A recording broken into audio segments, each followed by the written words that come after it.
Pangu is revered as the primordial deity who split the heavens from the earth, regarded as the very first creator in Chinese mythology. According to legend, before heaven and earth were divided, the universe was nothing but a vast chaos, dark and shapeless, like a giant egg. Within this egg, Pangu lay dormant for 18,000 years, waiting for the right moment. When he awoke, he lifted his mighty axe and struck into the chaos, separating heaven from earth. The lighter elements rose to form the sky, while the heavier ones sank to form the ground, and thus the universe took shape. Pangu then sacrificed his own body to give birth to all things. His left eye became the sun, his right eye the moon. His breath turned into wind and clouds. His roar became thunder. His hair and beard became the stars. His blood formed the rivers. His bones rose into mountains. And his immense body became the very foundation of the world. From this myth onward, every creation story in Chinese culture begins with Pangu, who stands as the ultimate symbol of creation and cosmic opening. His image also reflects the ancient belief that life is born from sacrifice and transformation. Dijun is the deity who embodies majesty and cosmic order. If Pangu was the origin, then Dijun was the one who maintained the universe after it was formed. In ancient mythology, he ruled over heaven and earth, governed the cycles of the sun and moon, and ensured the stable turning of heaven and earth. The classic of Mountains and Seas records that Dijun had 2 wives, Shihei and Shangxi, who bore 10 suns and 12 moons, representing the alternation of time. But Dijun's influence extended beyond the heavens. His image was also tied to human history. At times, he was equated with the legendary 5 emperors, said to be descendants of the gods. He granted strength to his offspring, taught them how to control floods, mitigate natural disasters, and protect the people. Thus, Dijun's authority was not only celestial but also earthly, leaving a profound mark on both history and cultural belief. Fuxi is the god of enlightenment and the creator of the 8 trigrams. In Chinese mythology, his status is exalted. He is not only one of the 3 sovereigns, but also regarded as the forefather of Chinese civilization. Legends describe him as having the form of half man, half serpent, symbolizing the harmony between humanity and nature. Alongside his sister Nuwa, Fuxi is credited as a creator deity who gave life to humankind. Yet his contributions went far beyond creation. Fuxi laid the foundation for culture itself. By observing the patterns and transformations of heaven and earth, he devised the 8 trigrams, establishing the basis of divination and the understanding of fate, allowing humans to live in alignment with the cosmos. He ended the primitive use of crude memory symbols, inventing writing to preserve knowledge and transmit wisdom. Furthermore, Fuxi taught people hunting, fishing, animal domestication, and even created musical instruments to enrich spiritual life. In essence, Fuxi was not only a bringer of life, but also the pioneer of civilization. Thus, he is honored as the embodiment of wisdom and creativity, the cultural progenitor of the Chinese people, and an eternal figure in their collective memory. Nuwa is revered as the mother of the earth, a great goddess in Chinese mythology, honored as the divine mother whose boundless creative power and compassion gave rise to humanity. According to legend, she molded humankind from yellow earth, breathing life into them and granting the beginning of mankind. Beyond simply creating humans, Nuwa also established the first principles of marriage and family, providing society with a stable foundation upon which it could grow and endure. Thus, she was not only a creator but also the deity who laid the groundwork for human order and civilization. Her most famous tale is that of mending the broken heavens. When the sky collapsed and the earth cracked apart, Nuwa melted the 5-colored stones to repair the heavens and cut off the legs of a giant turtle to support the 4 pillars of the world, restoring balance to heaven and earth. Through this sacrifice, humankind and all living beings were spared from destruction.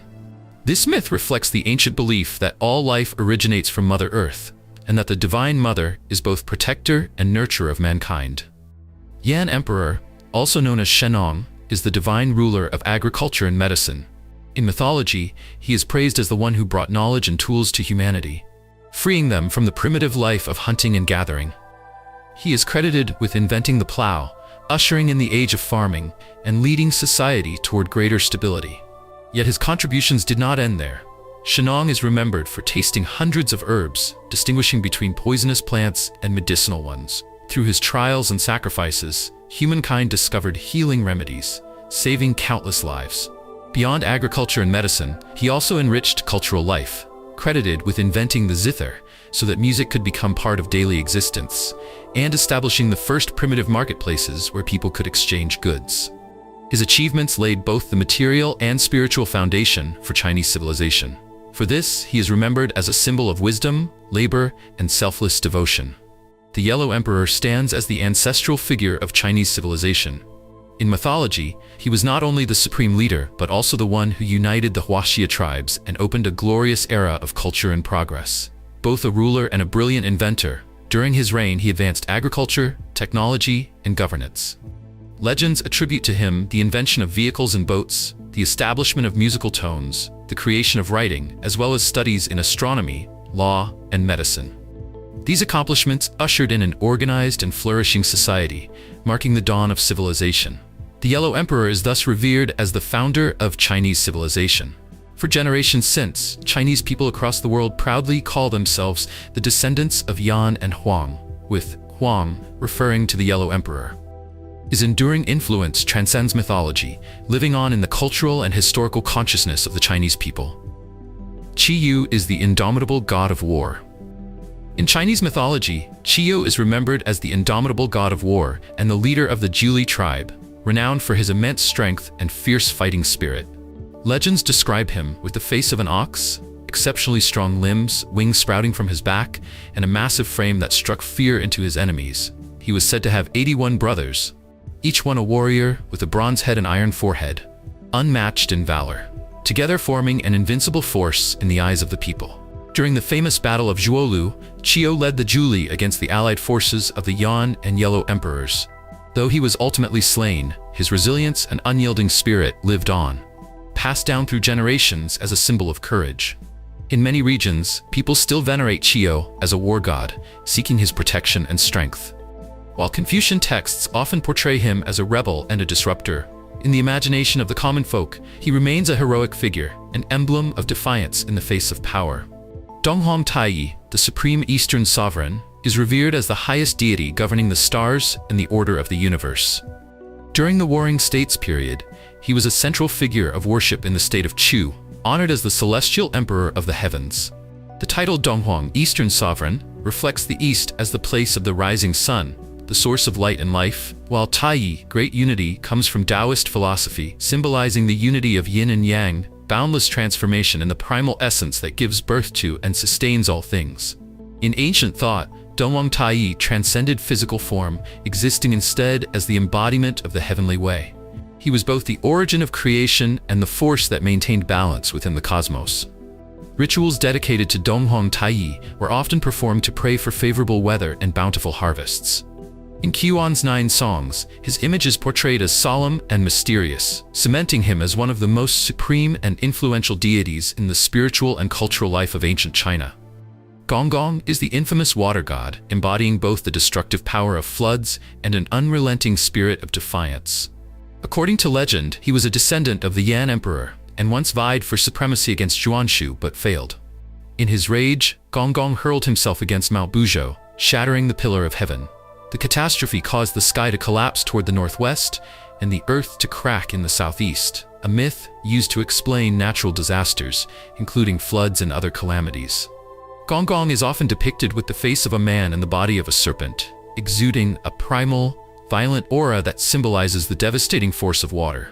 He was not only seen as the deity who ruled over rivers and currents, but also as a rival who clashed repeatedly with the fire god, Zhurong. Their eternal battle of water and fire came to symbolize the cosmic balance of opposites within nature.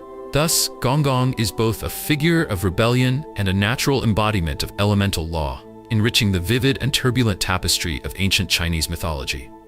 Zhurong is the god of fire. In ancient Chinese mythology, he was revered as the supreme fire god and also the divine guardian of the south. Zhurong governed fire and heat, symbolizing light, life, and the eternal energy that never fades. Ancient people believed that it was thanks to fire that humanity could escape the darkness, resist the cold, and begin the journey of building civilization. Legend has it that Zhurong's clan was the first to invent the method of creating fire by drilling wood. This invention not only transformed daily life, but also marked a turning point in human history. Mankind learned to use fire for warmth, cooking, forging metal, driving away wild beasts, and gradually freeing themselves from complete dependence on nature.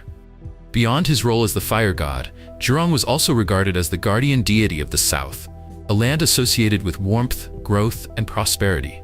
In many legends, he is mentioned as the ancestor of the state of Chu, a powerful kingdom during the spring and autumn and warring states periods. Thus, Zhurong's image is not merely a symbol of heat and might, but also a reflection of humanity's reverence for light and warmth, elements essential to life itself. Even today, Mount Zhurong in Hengshan, located in the southern sacred mountain range, remains a site where locals hold rituals of worship, testifying to the enduring faith and devotion people have for this fire god. The legends of Zhurong and the primordial deities are not only sacred tales but also mirrors of the intimate bond between humanity and nature. People were both grateful for the blessings nature bestowed and fearful of its destructive powers. For this reason, these myths simultaneously celebrate creativity and remind us of the importance of balance and respect toward heaven and earth. And with that, we conclude the introduction to the supreme deities of Chinese mythology, the creators believed to have given birth to the heavens, the earth, and the world itself. If you'd like me to continue exploring more topics about Chinese mythology, feel free to leave a comment below so I can hear your thoughts. Thank you so much for watching this video. Don't forget to like, share, and subscribe to support us. I'll see you again in the next video. Goodbye for now.